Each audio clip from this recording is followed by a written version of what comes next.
program Amange Kanisa.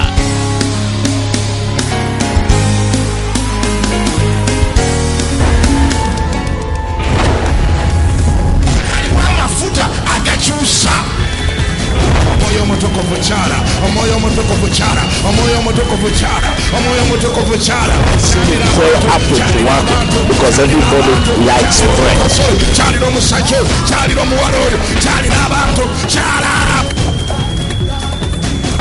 Simbe kanisa mwitani katonda ntiraba nizimbe kanisa yange kulwazi uno n'amanya ag'emagombe tegali kijeja yimirogamenti wewawo. Ekutusi wako Bishop David ne Pastor Saint Kiganda okuva mu Christianity Focus Center Mingo Kisenyi LC1 Kiganda Zone. Kiganda, Rakai, Sembabule, Lyantonde, Masaka, Mubende, Kingdom FM. Esanikidde zinnayo. Olukungana lutuse okukunganya eggwanga okusabira wamu Katonda mwasinkanira eggwanga National Prayer Day etuuse eyolekedde nga tumalako omwaka Nakivubo Stadium we tugenda okukung'anira. Mukama alina ekigambo kyawadde Bishop David Kiganda wamu ne Mamisinde tosubwa.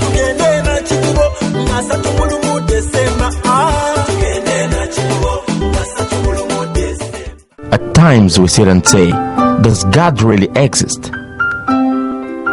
Is He the creator of the universe? Yes is the answer. God is still acting mightily in our lives even now. So many people's lives are living testimonies of God's blessing, delivering and healing power through Jesus Christ today. Amanya agange mpitibwa Nakibinge Vincent Mbera Nabingo. Nange nze okuwera Mukama obujulizi olw'obulungi bwankoledde. Emabega eyo nze nakulanga nkimanyi nti okugenda mu kusamira ke kabonero akayinza okuyamba okufuna ebirungi. Era twatandika embeera y'ogenda mu bajjajja be nali nzikiririzaamu. Twamala ebbanga nga ngenda mbusamize nga batugamba nti kuma ebyoto olyoka ofuna ebirungi. Ebyoto nabikuma nembeerako akalembeeza kenfunamu nga omwezi gumu. Bwe wayitawo akaseera embeera yatandika ate ogenda ng'esajjuka nembuuza ati kiki nentabulwa. Naye nga ndi awo mu mbeera y'okutabulwa eddoboozi lyajja ne liŋŋamba nti genda mu kyaki ofune emirembe. Nze ne ngamba asobola genda mu kyaki nga ngamba okusamira kwe kusinga. Kati nali nkyali awo mwannyinaze yali ali Bugerere eyo ng'azaala abaana nga bafa. Era yali akafiirwa abaana bana ne bamusindika nti dde wammwe ebintu by'ekika kyammwe bigaba ebitta abaana. Mwannyinaze bwe yajja n'angamba wankoze nti abansindise enkomewo kuba nze naliwo nga nze gwalina okwebuzaako kuba nze nali omusika wa kitange. Naye nze namugamba nti nze namugamba kimu nti genda mu kyaki naye ate nga nze ngenda musabo. Ebintu ebyansoberera kati nga nkyali eyo musabo nga nsobeddwa natukesera ne ngamba akanve mu by'okusamira nenzireeka. Bwe mbeera waka ne mmalawo ebbanga mba ndi awo nga mwannyinaze azenga nga nti owaaye nti twafunyeyo omusawo omulungi kubanga ffe twafanga kuya nti omusawo aliwa. Jangu tugende onyambeko onsasulire ku ssente kubanga omwana we yali akubwa ensimbu. Ne ngamba konzi kale tugende ne tugenda. Bwe natuuka eyo mpozi baali bampangira nga nze simanyi ng'omusawo abagambye nti nze mbalemesezza ate okubeera obulungi. Nga batabudde ebintu byabwe mu mwenge nga babimpa nga mbinywa. Bwe nanywa uwe nakoma okutegeera n'empunga. Kaakati waliwo omukyala wange nali ngenze naye nga naye alina mukwano gwe gwayise nga tugenze ffenna. Ye yabaga nti bannange omuntu ono yazze mulamu naye lwaki kati atabuse n'afuuka okufaanana bw'ati. Ne bamugamba waliwo emizimu gye tumugjamu. Kumbe ndooza waliwo ebintu bye baali banteekamu. Nembeera obubi. Kati olwagira nemala nenzireeka. Omusawo yakola byakola nenzira yoka. Naye bwe mba nebase nempulira ekintu ekinyingira mu mugongo muno nesikitegeera bulungi nemala ebbanga nga ndi awo omugongo gunnuma yo lwajja ningamba naye nkoze ntya omwoyo ne gukoma ne gugamba ogenda mu kyaki nenfubutuka ne ngenda mu kyaki bwe nagenda mu kyaki ne bampisa bubi nagenda mu kyaki ya pasita Muwanguzi kiwedde kati bwe ntuuka eyo nga muyitiramu embeera zange ze nalimu bwe munnyonnyola embeera ze nalimu nga ngamba ojja kutereera ng'asooka nkolerako ebyamagero nina omuntu gwe nali manja sente zange miliyoni yali emu n'ekitundu nga ngamba tugenda kusaba ne sente ezo zijje kaakati ng'asaba wayita ebbanga esente ne bazinsasula bwe bansasula sente ezo nga mpita nga ngamba nti wategedde nti mpa njagala miliyoni ya sente emu ninako wendaga ngenda kugikuddiza mu kaseera katono saalina nnyo kukalambira kubanga sente yali azisegedde nga nkwata sente nga nzimuwa naye nga sinaba kumuwa sente ninayo abantu be nali maze okufuna be nali maze oga nti waaye tugende mu kulokoka kirabika kyekisinga era nga maze omuga nti ngenda kukuleetera abantu bano omusenga wange yalwala n'agongobala omukono omulala yali kyeyamaani waffe wa ku kyalo kaakati nga ntuse okubatwalayo mba ndi ewaka nga wayise ennaku 3 olunaku lwali lwakuna lwe nali ngenda obatwala naye ku lwokusatu nankubira essimu naŋŋamba nti mpaayo emitwalo 3 ne mugamba emitwalo 3 ate nga sente ezo zembadde nina nange zensuubira waŋŋamba okunziza ate kakati endala nzijjewa naŋŋamba oba ogaanye ngenda kusindikira emizimu gye nakujjako gikuddire gikwambale obuzibu ne bunzijira nensigala awo bwentyo musabo sikyayagala kuddayo ate neneebuuza wendaga nayo nga sitegeera ningamba banaye kati nkoze ntya ne nali ndi awo nga ndi waka nempulira Bishop Kiganda ku leediyo ng'ayogera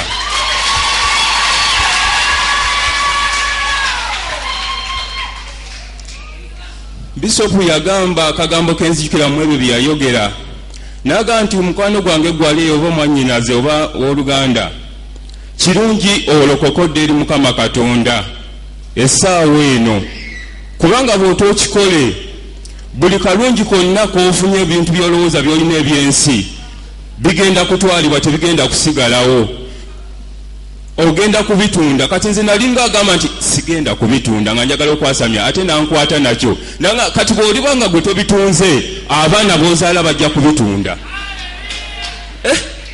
neŋŋamba bannaye akanoonye Bishop Kiganda awo nenziruka neŋŋenda nga mbuuza okundagirira lankyawe nakasero awa bodaboda nantwala nantuusa nenyingira mu saavisi nensaba ate awo nenjagala okunoonya eno era nemmala nenoonya eno nenzija nendaba naye mukujja najja bwento naye olw'ekyekanga ekyantomera kwanze nali manyi nti buli lwenyingira mu kyaki mba nyingidde mu kyaki entuufu yebeera ya Katonda kaakati biringa ndi awo seetegeera ne muŋŋamba waaye kammale gajja mu kyaki nenzija mu kyaki nembeeramu era nali ndi mu kyaki wano Bishop naddamu naga nti abamu bajja mu kyaki muno mwebali naye nga yaali awo bubeezi tamanyi na kiki ng'ate ndabira ddala akoona kunze owaaye nze nembeeramu naye nga Akali kambeeremu male gasaba ebintu byabalokole nemala gasaba kaakati naye nga ndi mulwadde ennumizibwa kaakati Bishop yajja n'agamba nti waliwo yagambya nti mukwata wakuluma omukono gumu gwanike mu bbanga naye nali mulwadde amagulu eno gannuma mu kifuba nnuma olubuto lunnuma ku mutwe kuliko ebyentambula kati nembuuza nkwatewa oba ndekebwa kati ne bintabula naye nno neŋŋenda mu maaso okweyunga ku saaviisi era mukutula njegere nga nzija naye natandika okukyuka okufuna embeera nga ngenda nkyuka ate nga n'omusumba simutuukirirangako ninda okulaba obulamu bugenda bukyuka eyali awulira ebintu mu kugulu sikyabiwulira eyali awulira ebintu mu kifuba sikyabiwulira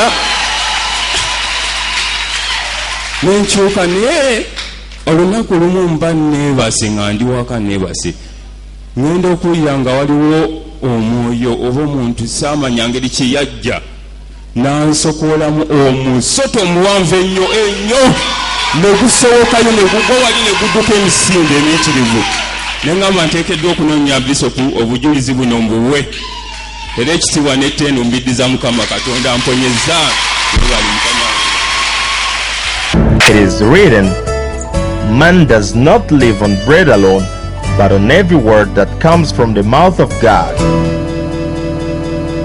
So, get ready for a life-transforming message today by the anointed servant of God, Bishop David Livingstone Kiganda. May God bless you abundantly as you're following. Wasibu bubaka wa Bishop David Kiganda kuruli oba wabusiŋŋaana wakati. Njagala kwogera ku kabi akali Mukwebakira Webatebakira. Saawa ngeno nga tulingano mu kusaba buli muntu alinda kyamagero kye buli muntu agamba Yesu Yesu Yesu nga gwosumagira.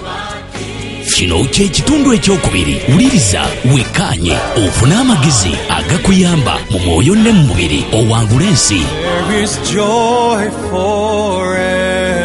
Tiwali badde ggwe ku bizibu by'oyina okubeera nakati osumagira. Abantu bebakire watebakirwa.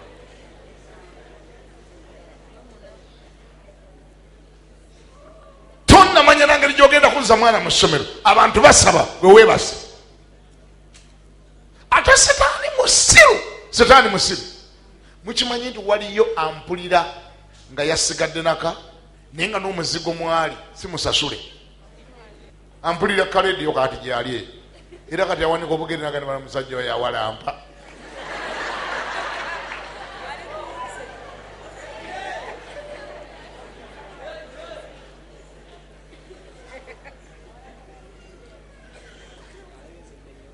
Waliyo ne gwe basuza obusuza ng'ali mu ntebe z'abandi kati yampulirira ate ku ssimu kuba lediyo si yiye. N'omugandi kale ggwe ate gwe walisoose mu kyaki ng'oli bubi bulala omuntu asuze mu ntebe z'abanno. Otulo bannange otulo twakula awo tetuliko mwavu na mugagga tetuliko mulwadde na mulamu n'ali obubi yeebaka. N'ali obubi akola atya? Olaba n'atayina we yeebaka n'atayina we yeebaka akola atya?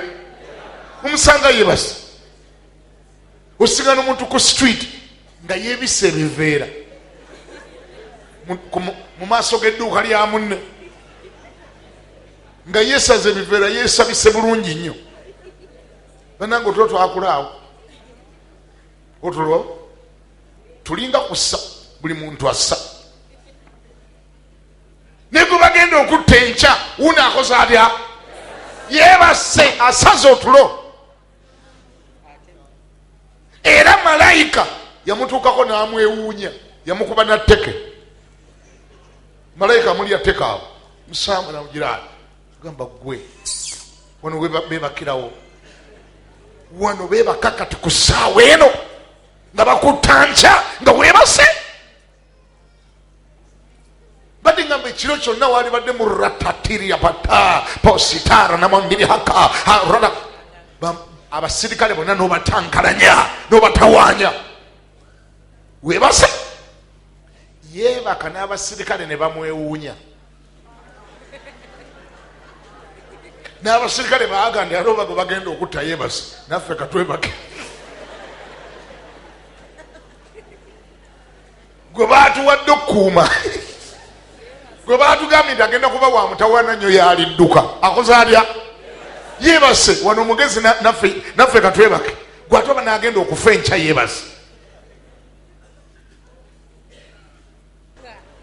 Bannange otulo tubi nnyo gambo yakunene bannange otulo tubi nnyo wangi otulo tuki waliwo embeera ezitayali ebakiddwamu. Waliwo essaawa we wali tabusa obutabusi noga mukama mukama mukama mukama wano nsobola kwebaka mpaka ngoliko kyokoze.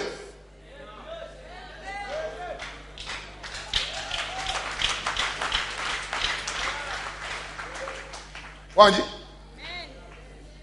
naina bayo gwe bamubyeko nga malaya yamubye naye yebase. Wiiki namba omusajja tadda waka obufumbo bwali obw'obulungi, musajja akwasa obulungi ekuyitanga sweet heart, sweet mutima, darling,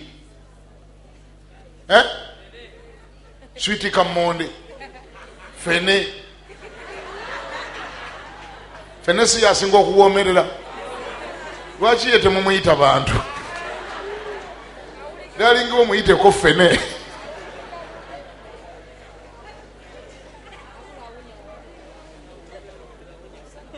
Omuntu ayakuyitanga darling, dear, nga takyalina budde bwo, nga kati ne bwaba akuyise dear aba ategeeza dear eri endala. Omanyi waliyo dear ekisolo.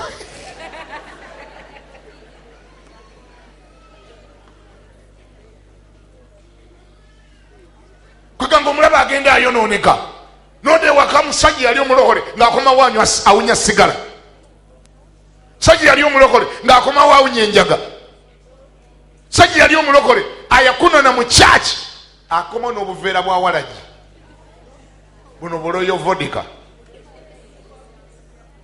n'omugamba owunya ki nanga ne musajja awunya akaalidde.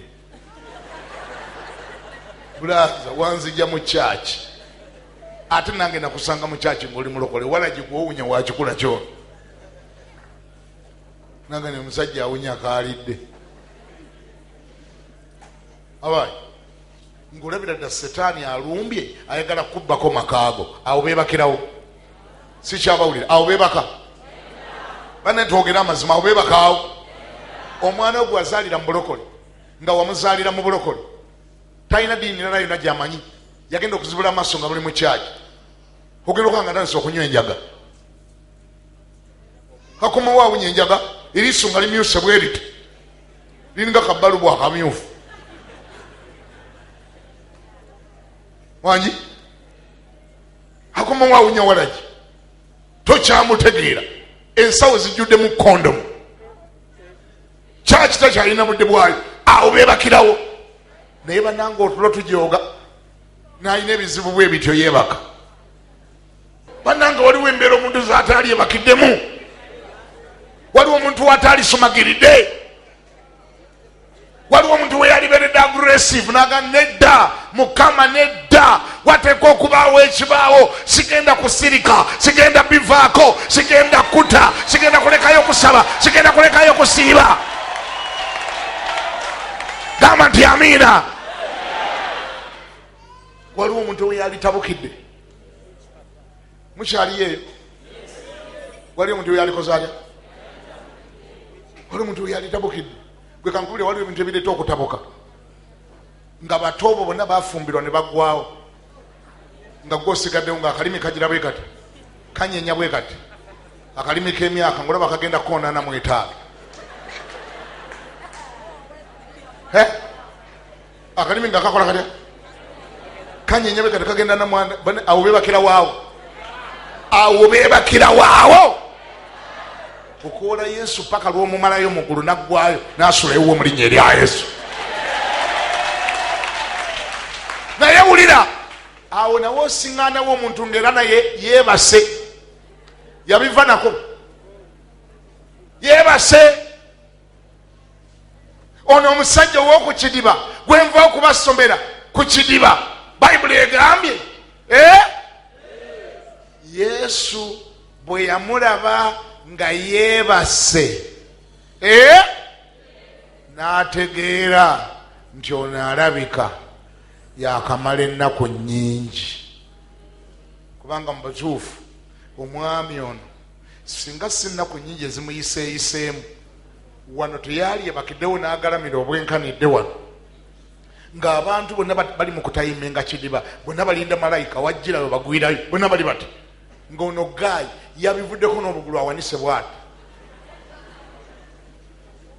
yeebase n'obugulu n'akola atya bye baliko tebimukwatako yabivaako bye batayiminga tebimukwatako yabyesonyiwa kyekyaliwo yagezaako nayandayanda agweyo nga tewali amusuulayo nanyiiga nazimba omutima nagamba sikyaddamu gagendamu kambiveeko abaagala mugweyo kannebaketolo twange anansanga nga wano yanampanga 1,000 aliyetsa ejji nga alimpa owekikajja nakimpa owakatula nakampa kambiveeko kansigale kusolooza abajja wano ye natandika kuba tikiti abajjawo buli abazze okulwala bamulekera fulasika bamulekera amata abajja okulwalira bamulekera amandaazi ge baliddeko abawonye be bagamba nti bino enemigato n'ogwetaaga nagamba mpa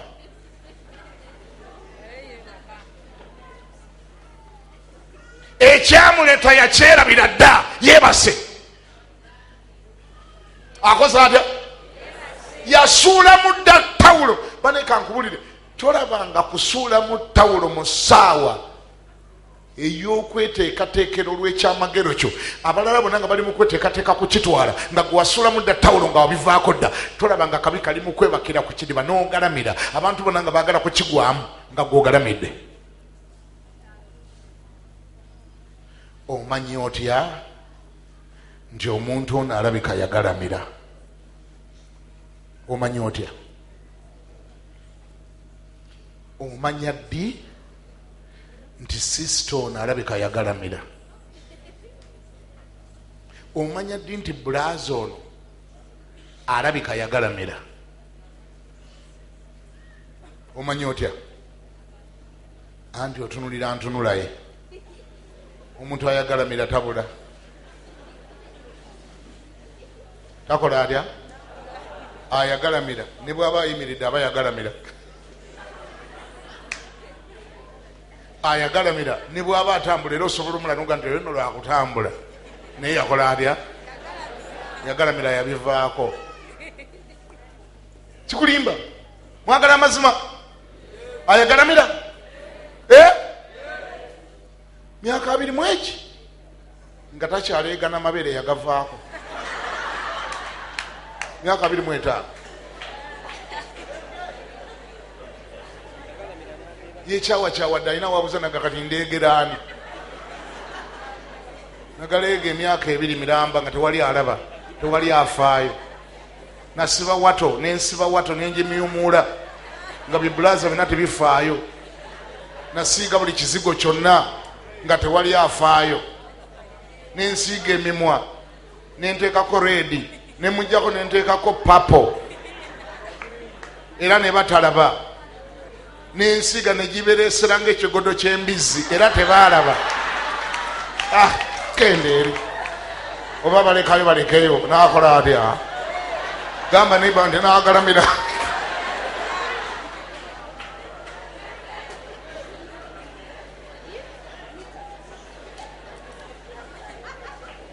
myaka 3 ngaalinga wa myaka 6 ku myaka 3 era bwagamba ndinze gwolaba nyina 3 gyokka owakana mweneyo kakaso ina 3 ndinaga nenga ayina agudemba wangerigeri avaako evvu ayina ebikalakampa enjala takyasala amannyo takyasenya avamu olusumukamu oluzibuzibu nomanya ndi wabula ono yagalamira nnyo bannange yakola atya yagalamira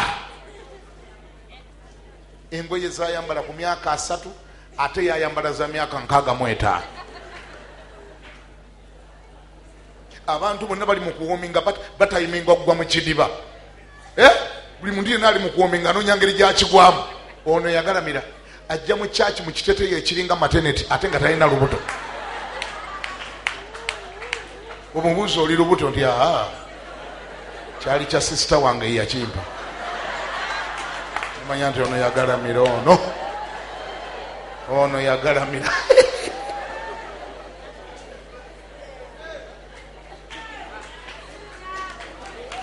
yakola ki bwetunulira neighbor oyo ayimiridde yagalamira.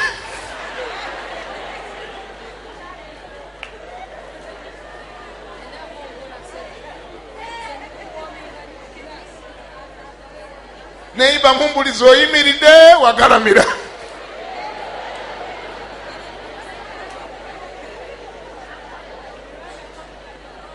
Kiki ekireeta okugalamira? Yesu akyogedde mbu bwe yalaba ono, Yesu bwe yalaba ono ng'agalamidde n'ategeera nti alabika amaze ebbanga ddene yenyiwanyiwa dda. Yakigezaako ne kigaana, n'akigezaako ne kigaana, n'akigezaako ne kigaana, n'abaako bwe yalowooza ne banaamuyamba bamusuule mu kidiba, nabo ne batamusuula munange, ne yeekyawakyawa, n'azimba omutima, ne yeenyiwa, n'agaa nti kati alumu azaale.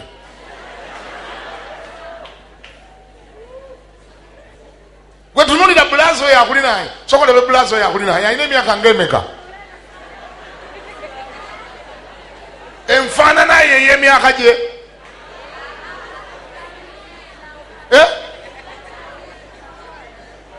bulaza myaka 3 ayambadde kooti y'abantu 6.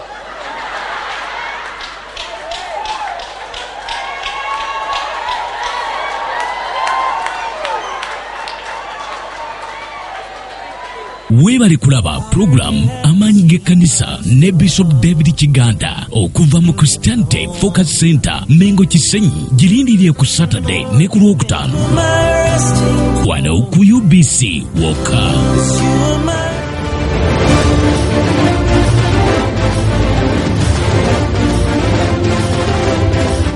Uganda tosobola kubanga omaze okuweza emyaka 50 gino gye waka celebratinga juice ekya independence noga nti okyali muto. Uganda omaze okukula. Uganda osajja kudde omuntu bwaweza emyaka 5 baba tebakyamusuubira kukola byassire. Kyekimu kubiraga nti Uganda okuze oba n'obusobozi obugamba nti nedda ngaayi.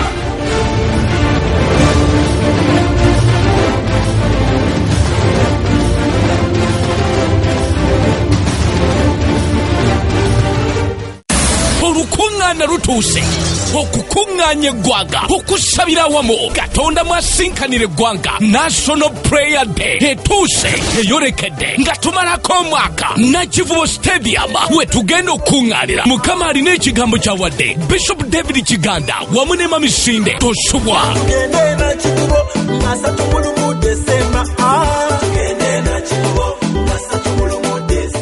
Zino ze programu zaffe eza buli wiiki wano ku Christianity Focus Center buli lwa Sunday okuva ku ssaawa 12 mpaka ku ssaawa 2 ez'okumakya ebeera Bible School, okuva ku ssaawa 2 n'eddakiika 10 ebeera Morning English Service, olwo ku ssaawa 4 mpaka ku ssaawa 8 n'ekitundu ebeera Main Service, ku ssaawa 10 mpaka ku ssaawa 1 ebeera Deliverance Service, Midweek Service buli lwa kusatu okuva ku ssaawa 11 n'ekitundu mpaka ku ssaawa 2 ez'ekiro, Lunch Hour Service Monday mpaka lwakutaano okuva ku ssaawa 6 mpaka ssaawa 8 Kasero ku Lunch Hour Building opposite Nalu Arcade. Tusange Mengo Kisenyi LC1 Kiganda Zone. Okumanya ebisingawo weereza obubaka ku email address cfc@christianityfocuscenter.org oba osobola okuba ku simu noti 4251484. Christianity Focus Center, the solution ground. Kiganda, Rakai, Sembabule, Lyantonde, Masaka, Mubende. Kingdom FM is Sani Kidezi Nayo.